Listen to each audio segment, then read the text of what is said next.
Olá pessoal, tudo bem? Que vos fala o professor Salomão Saraiva. Pessoal, vamos aqui, portanto, dar seguimento aos nossos trabalhos. Vamos tratar aqui em especial acerca da tutela cautelar.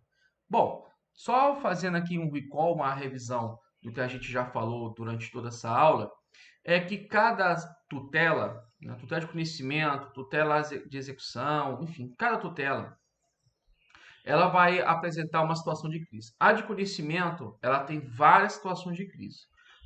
Como assim, professor? Por exemplo, se eu preciso de uma tutela declaratória, é porque demonstra-se a situação uma crise de certeza. Se eu estou diante de uma crise de situação jurídica, eu preciso de uma tutela constitutiva. Agora, se eu estou numa crise de inadimplência, qual é a tutela que eu preciso? É a coordenatória. Coloquei aqui, ó, coordenatória. Então, se for uma situação pontual de uma crise de satisfação, é porque a tutela é executiva. Agora, turma, se a crise for de perigo, eu preciso de qual tipo de tutela? Eu vou precisar da tutela cautelar. Eu vou precisar da tutela cautelar. Então, a tutela cautelar vai ser a solução, portanto, de uma situação em que reverbera uma situação de crise, de perigo, tá? Então, diante de uma situação de crise, de perigo, a tutela que eu vou precisar é a tutela dita cautelar, tá? É a tutela dita cautelar. Muito bem. Então, dentro desse cenário pontual, dentro dessa realidade pontual, eu quero deixar bem claro para vocês que o CPC atual, ele não trabalha, ele não considera a crise de perigo, a tutela cautelar, por meio de um processo cautelar autônomo, uma previsão normativa bem extensa de disposições. Pelo contrário, mudou o cenário de 73, pelo Código de Processo Civil 73, para 2015. Mas ele deixou, pessoal, uma exceção específica, ou seja, deixou uma previsão, que é a do 305 e seguintes do CPC. Eu vou rapidamente com vocês lá no CPC, para a gente dar uma olhada aqui respectivamente nisso. O CPC, para a gente trabalhar aqui legal. Olha só, no 305. Evidentemente tem várias disposições, etc., mas eu vou focar somente aqui no caput, tá bom, pessoal? O artigo 305, tá? Vou pegar também o parágrafo único. 305 do CPC diz o seguinte: a petição inicial da ação que visa a pretensão de tutela cautelar. Então, turma, existe sim uma previsão de tutela cautelar no CPC. Qual? A antecedente, pessoal. A tutela cautelar que tem característica, caráter, essência antecedente. Então, a tutela cautelar antecedente ela tem sim previsão legal, tá? Tem previsão legal. Então tem muitos manuais que dizem que a tutela cautelar não existe mais no CPC, papapá. Então, a gente tem que ter muito cuidado com isso, porque ela tem, pessoal, uma tímida previsão, mas tem, tá ok? Então o que é que diz o dispositivo? A petição inicial da ação de tutela cautelar em caráter antecedente. Olha aqui, ó. Isso se justifica diante de uma crise de perigo, de uma crise de perigo. Muito bem. Pessoal, então fechamos essa parte do bloco da aula, apresentamos, portanto, toda uma visão introita, né? Toda uma visão da classificação das tutelas, fica até melhor aqui assim, das tutelas. E agora nós vamos vamos tratar agora em especial da classificação das execuções, tá ok? Vamos tratar agora em especial da classificação das execuções. Muito bem. Então vou pegar aqui o feedback aqui e vamos em frente. Da classificação das execuções. Da classificação das execuções. Vou colocar com 3 e vamos em frente. Classificação das execuções. Muito bem. Qual é essa classificação? Pessoal, eu vou começar seguindo uma linha de raciocínio mais clássica, tá? Depois eu vou trabalhar aqui um contexto mais profundo, prolixo da matéria.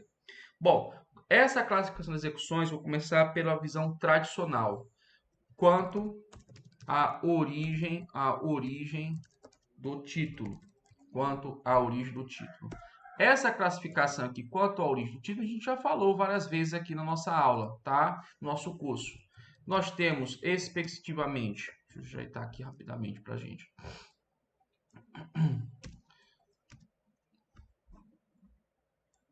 Pronto. Nós temos aqui, gente, quanto ao ser um título executivo judicial, TEJ, artigo 515 do CPC, tá? Artigo 515 do CPC, e a do título executivo extrajudicial, TEE, artigo 784 do CPC, tá? Então, basicamente, seria esta a classificação, tá? Seria essa a classificação. Então, a classificação quanto à origem, ela identifica dois tipos de títulos. O título executivo dito judicial e o título executivo dito extrajudicial, tá? Essas seriam as duas circunstâncias. Bom, o ponto 2, né, a próxima classificação, é quanto à autonomia da execução. Quanto à autonomia da execução. Pessoal, essa aqui talvez a gente ainda não tinha falado tamanhamente, mas é importante de forma exacerbada. Então, quanto à autonomia da execução, nós temos o chamado cumprimento de sentença. Cumprimento de sentença. Se for título executivo judicial, e vamos ter, pessoal, processo autônomo de execução, se for título executivo extrajudicial. Só que a gente tem que ter um porém, pessoal, porque essa regra do cumprimento de sentença, se for título executivo judicial, é a nível de regra, porque nós temos exceções, ok? E essas exceções estão no próprio artigo 515, no 515 do CPC. Então vamos lá rapidamente no 515, para a gente matar essa dúvida aqui nossa. Olha o que diz o 515. São títulos executivos judiciais cujo cumprimento dá-se-á de acordo com os artigos previstos neste título. Então você fica bem claro que a norma diz que é cumprimento de sentença, ok? Que é cumprimento de sentença. Só que, turma, as hipóteses do inciso 6 em diante, ela faz referência a uma situação híbrida. Daniel Assunção Neves, ele chama de situação de uma execução híbrida. Por que é execução híbrida?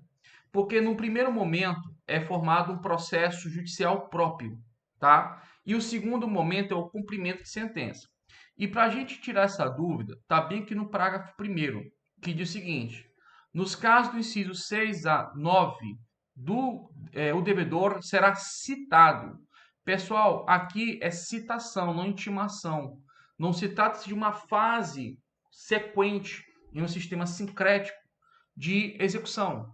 Aqui fala de citação. E citação, turma, é, sem sombra de dúvidas, uma etapa do processo, né, que faz parte de um início de uma demanda judicial. Eu tenho a petição inicial, depois eu tenho a citação, certo? Então, dentro dessa lógica, a citação é um dos atos processuais mais importantes, um dos mais importantes do processo. Então, quando a gente olha um processo, lógico, a gente vai olhar o conteúdo decisório, mas a gente tem que verificar a questão da tempestividade, a questão pontuais que envolvam a lisura do devido processo legal. Então, primeira coisa que eu tenho que olhar é a petição inicial, olho os fatos, olho os pedidos. Depois eu verifico se tem citação. Se tem citação, eu vou olhar a contestação, foco nos fatos e nos pedidos. E aí eu vou fazendo a evolução da leitura de toda a construção do processo. Então tem que ter a citação. E a citação, ela viabiliza o quê? Ela viabiliza a relação jurídica processual. Porque processo eu já tenho, turma. No dia que o advogado entra com a ação, a juização, seja eletronicamente ou física, né? Mas ele ajuiza a respectiva ação. E ali forma um processo.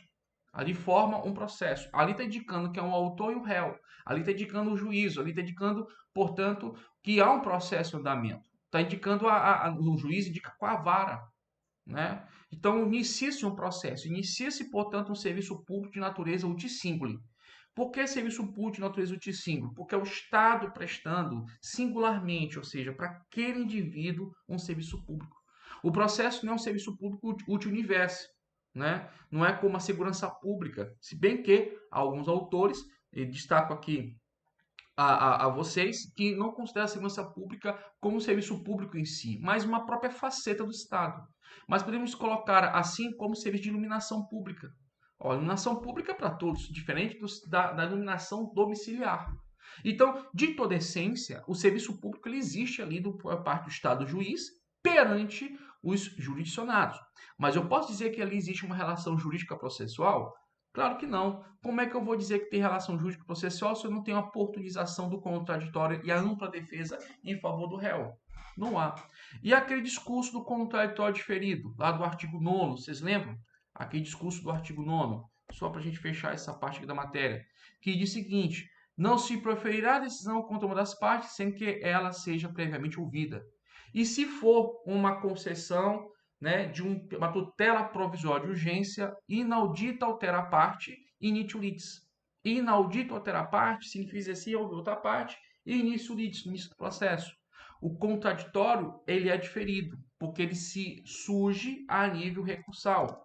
Artigo 1015 do CPC, ele fala o quê? Cabe agravo de instrumento contra decisões interlocutórias que versarem sobre tutelas provisórias.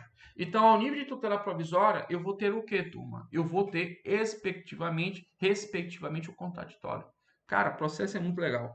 Então, dentro desse contexto pontual, vamos aqui novamente ao 515 e entender essa lógica. Então, turma, o que eu vou ter aqui? Do inciso 1 ao inciso 5, eu vou ter o quê? Eu vou ter essencialmente cumprimento de sentença. Então, dentro dessa lógica pontual, eu vou ter essa dicção, essa correlação. Do inciso 1 ao inciso 5, eu vou ter, pessoal, eu vou ter respectivamente o quê? Cumprimento de sentença. Eu vou ter cumprimento de sentença, tá? Cumprimento de sentença. E destaco aqui para vocês esses incisos aqui, da qual eu vou ter o quê? Uma execução híbrida. Uma execução híbrida. Ou seja, num primeiro momento, processo autônomo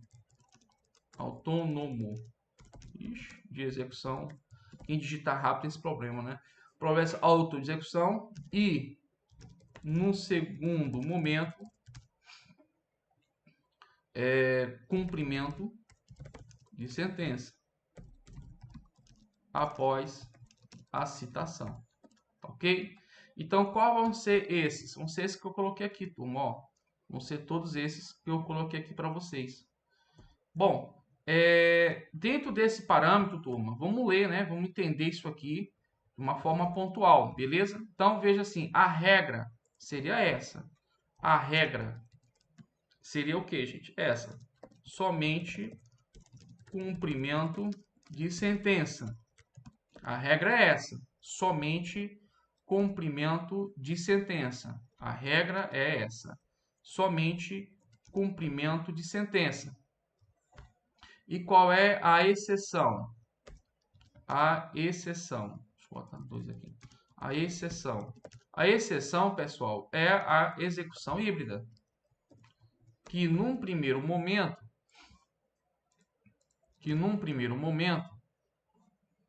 é processo autônomo de execução. E, num segundo momento, cumprimento de sentença após a citação. Tá ok? Então, exceção, a regra é essa. E compreende o quê? Esses aqui.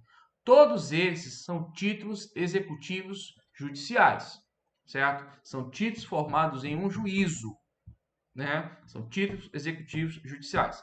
Contudo, todavia, entretanto, nós temos a sentença arbitral. A sentença arbitral não é formada no judiciário, pessoal. É formado pontualmente no âmbito da arbitragem. Mas tem natureza de sentença, turma. Todos eles são sentenças, tá ok? Todos eles são sentenças. Beleza? Tranquilo? Bom, vamos aqui entender essa lógica aqui, pessoal. O que forma título executivo de natureza judicial. As decisões provindo do processo civil que reconheçam a exigibilidade de obrigação de pagar quantia de fazer, de não fazer ou de entregar coisa. É a regra, né?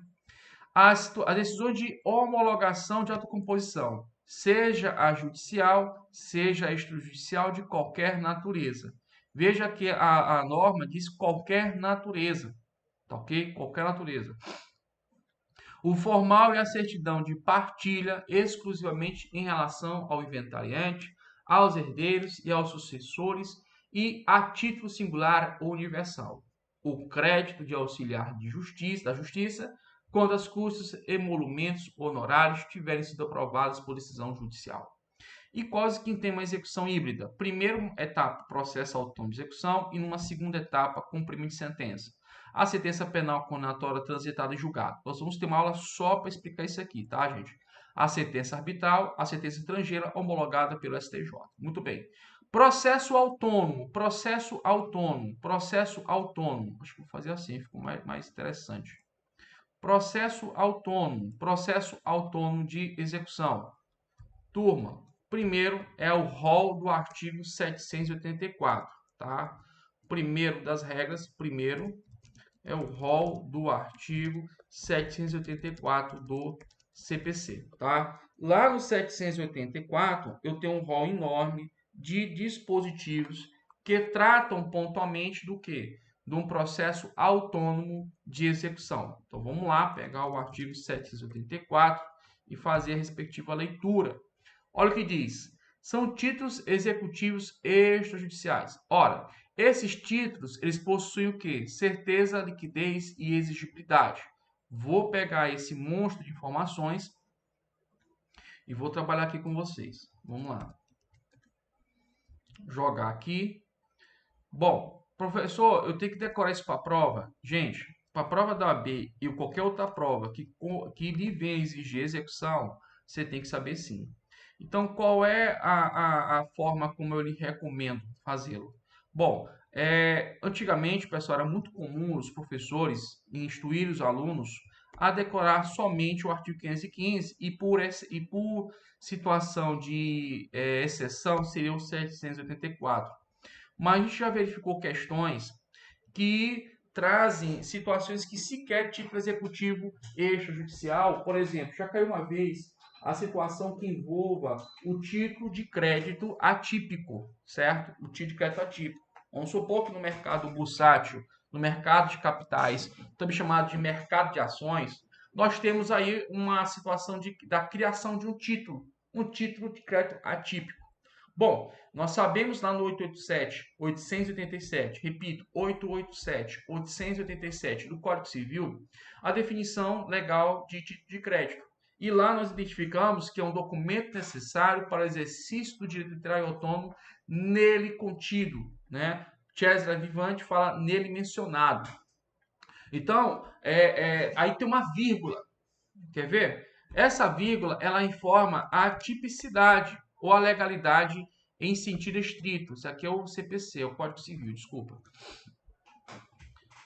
O Código Civil. Então, em outras palavras, para que seja título, ele tem que produzir efeitos conforme os requisitos indicados na lei. Então, se não tem uma lei dizendo para ali produzir efeitos, ou seja, como título que ele é, eu não posso dizer que ele é um título executivo extrajudicial. E isso, pessoal, está muito bem claro, tanto na doutrina quanto na jurisprudência. Para que eu tenha um título de crédito, pessoal, com força de título executivo extrajudicial, ele tem que estar previsto em lei, como a duplicata. A duplicata eletrônica, ela tem lei e reconhece como tal. Uma série de certidões, de títulos, melhor dizendo, de títulos no mercado que tem leis que o regulamentam, tem leis que o reconhecem expressamente da sua natureza. Então tem que ter uma lei dizendo assim, ó, isso aqui é um título executivo extrajudicial. Então, havendo isso, nós temos, portanto, essa força executiva para fins de processo autônomo de execução. Do contrário, pessoal, eu não tenho isso. Então, para a gente evitar esse tipo de situação, eu peço um esforço para vocês, não é um esforço hercúleo, é um prazer aumentar o nível de conhecimento, ler e memorizar, né, dentro do possível, todos esses incisos aí, tá? Todos esses incisos. Agora, pessoal, o que ocorre pontualmente? Esse rol do artigo 785 é um rol exemplificativo, mas que exige previsão legal para o aumento das hipóteses. É diferente, pessoal, é diferente de ter um rol exemplificativo e vir a ter o magistrado uma incumbência de aumentar esse rol, né? Aqui é diferente.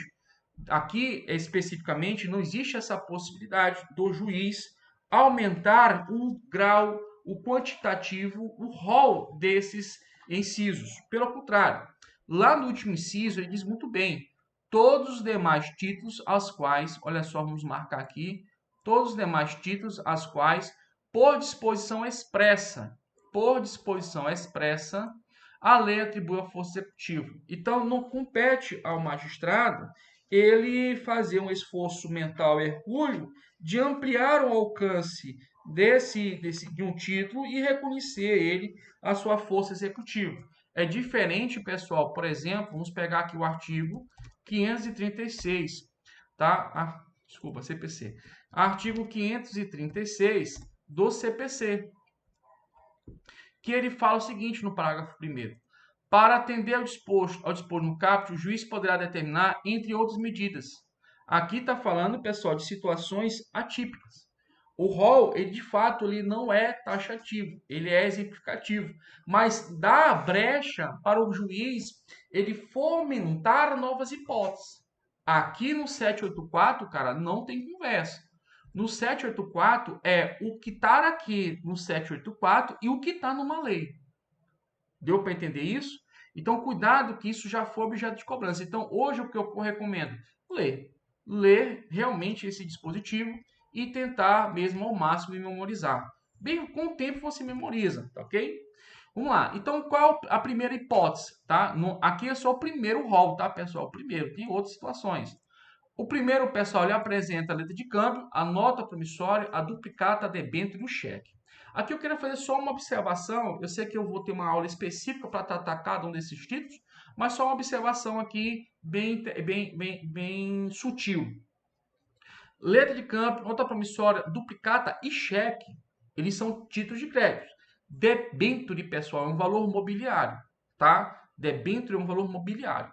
O título de crédito mesmo aqui é letra de câmbio, nota promissória, duplicata e cheque. E são os 4 títulos que mais caem em prova, né? São os principais. No obstante não ser tão usuais, mas são os que mais caem em prova. Cheque despenca, duplicata mais ainda, tá? Nota promissória também. Letra de câmbio, pessoal, não é tão usual. Mas tivemos um caso em 2019, inclusive de discutir no STJ, de uma universidade realizando protesto de uma letra de câmbio. Mas para ver essa discussão, protesto, letra de câmbio, a gente tem que entender o que é esse título, né? Então, isso aí é interessante nós vimos as videoaulas. Eu tenho um grupo de videoaulas só de direito empresarial, só de empresarial atinente a título de crédito, tá? Eu tenho, inclusive, eu falo de letra de câmbio, todos esses títulos. Debênture, pessoal, debênture é um valor mobiliário, né? Ele é um título discutível no mercado bursátil, no mercado de capitais, no mercado de ações, ok? Âmbito maior do mercado financeiro. Bom, aí vou aqui passar a leitura somente. No que for necessário, eu faço uma observação. A escritura pública ou o documento público assinado pelo devedor, ao documento particular assinado pelo devedor e por duas testemunhas. Veja que, no que tange uma escritura pública, não precisa da assinatura em tese do de testemunhas. Mas se for documento particular, precisa.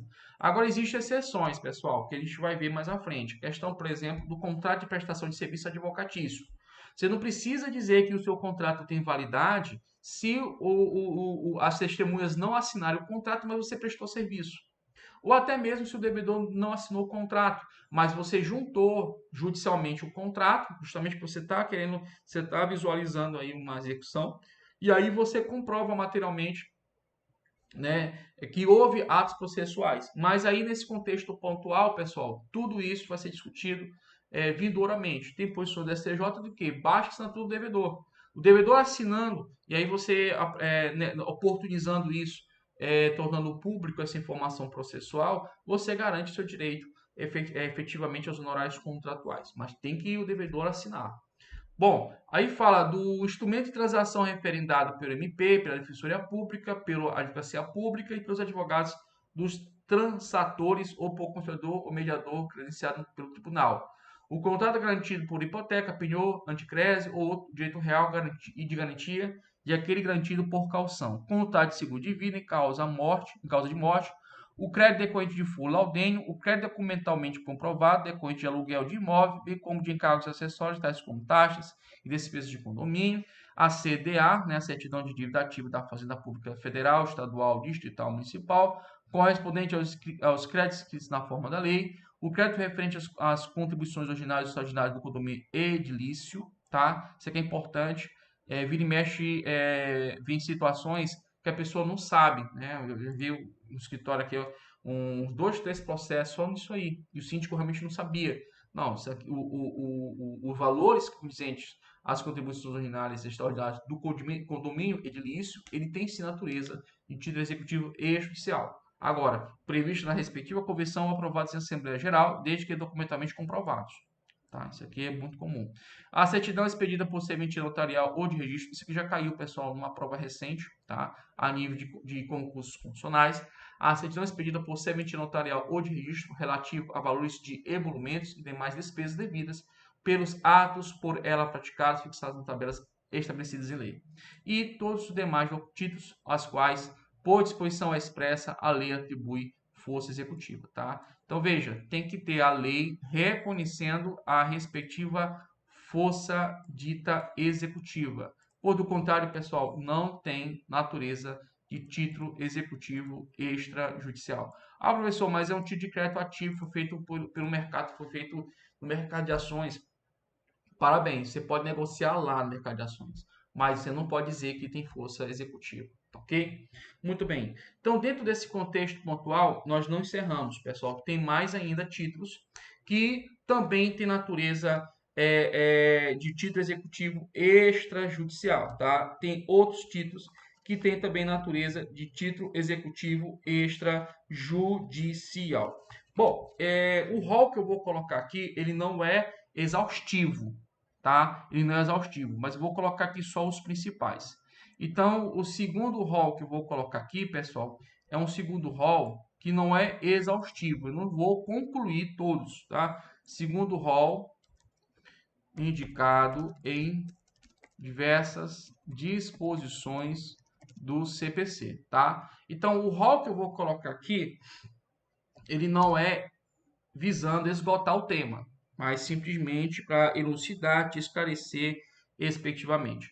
Depois eu vou falar de um outro caso que não está no CPC de 2015, tá? CPC de 2015. Esse é só 2015, tá ok? Do CPC de 2015. Bom, vou começar com um bastante polêmico, que é a execução contra a fazenda pública fundada em título executivo extrajudicial. Tá lá especificamente 910, tá? 910 do CPC. Vamos lá rapidamente, 910 do CPC. Deixa eu dar um tilt aqui para ele. 910. Ó, na execução fundada em título executivo extrajudicial, a fazenda pública será citada. Cara, tem citado, uma dica. Se dentro desse tema, dessa discussão, tem citação, você vai ligar a anteninha e ficar atento se trata ou não de um título executivo extrajudicial. E aqui está te dizendo, fundada em título extrajudicial. Então, pessoal, é a situação de quê? É a situação pontual de um título executivo extrajudicial. Tá? Eu vou botar aqui somente o caput, tá? Somente o caput para a gente fazer aqui a devida orientação e estudo conciso da matéria. Tudo bem? Conciso da matéria. Muito bem. Então, pessoal, dentro desse contexto pontual, vamos aqui. Deixa eu tirar aqui. Vamos lá. Seguindo o barco, pessoal.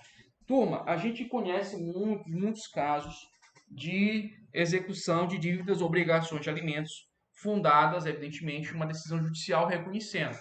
Mas também temos quando há um título executivo extrajudicial. Logo abaixo do 910, fala dele, ó, tá? Fala dele, ó, na execução fundada em título executivo extrajudicial. Que execução? Execução de alimentos. Então vamos colocar aqui, ó, execução de dívidas ou obrigações de alimentos fundada em título executivo extrajudicial. Artigo 911 do CPC, tá? 911 CPC. Bom, o que diz 911? Tá aqui, pessoal. Tá aqui, ó.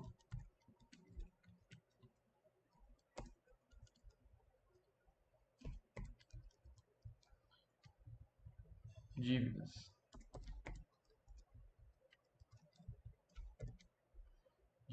Então, o que diz? Na execução fundada em título executivo extrajudicial que contém obrigação alimentar, o juiz mandará citar. Professor, o senhor está me ajudando. Sabe por quê? Porque já caiu em prova, pessoal, essa situação. E no enunciado tinha citação. E aí o aluno, eu lembro disso, engraçado.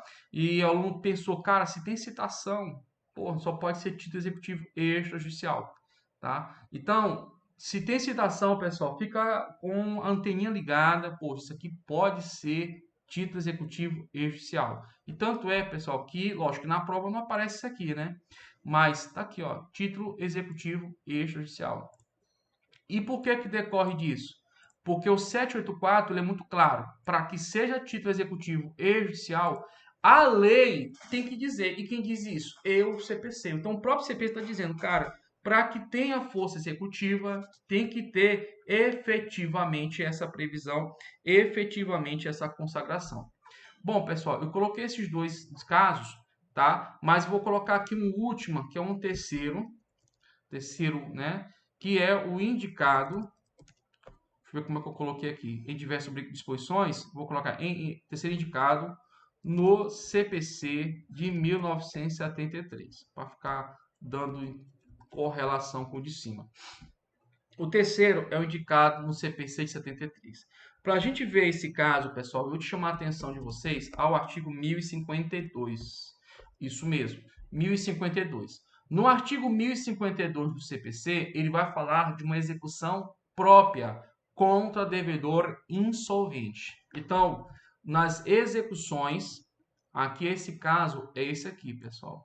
Nas execuções contra devedor insolvente. Nas execuções contra devedor insolvente.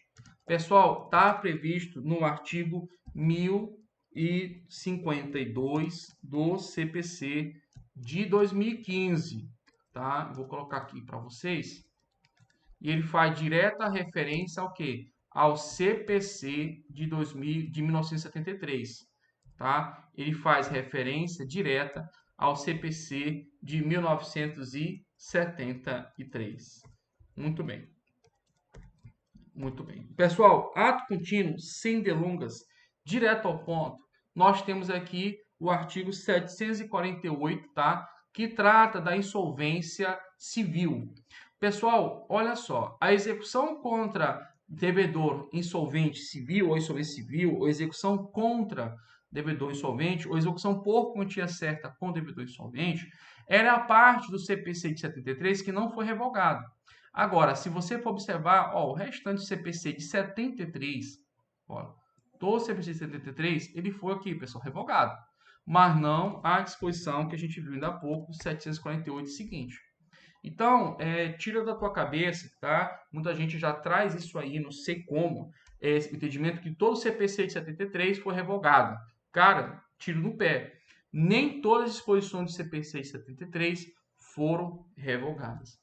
Bom, pessoal, então era isso que eu queria falar. Já estou verificando, já estou passando os 30 minutos. Então era isso que eu queria falar de início, tá? Nós estamos já mergulhando efetivamente na parte de execuções, tá? Eu queria muito agradecer a participação de todos, eu queria muito agradecer a Deus, acima de tudo. E vamos em frente, tá, galera? Desejo-lhes um excelente aproveitamento do conteúdo, torço por vocês. E no mais, pessoal, deixe o seu like, compartilhe essa videoaula, vai ajudar muito esse canal, tá bom? E ato contínuo, sem delongas. O sucesso é uma decisão sua e Deus realiza sonhos. Um grande abraço e muito obrigado.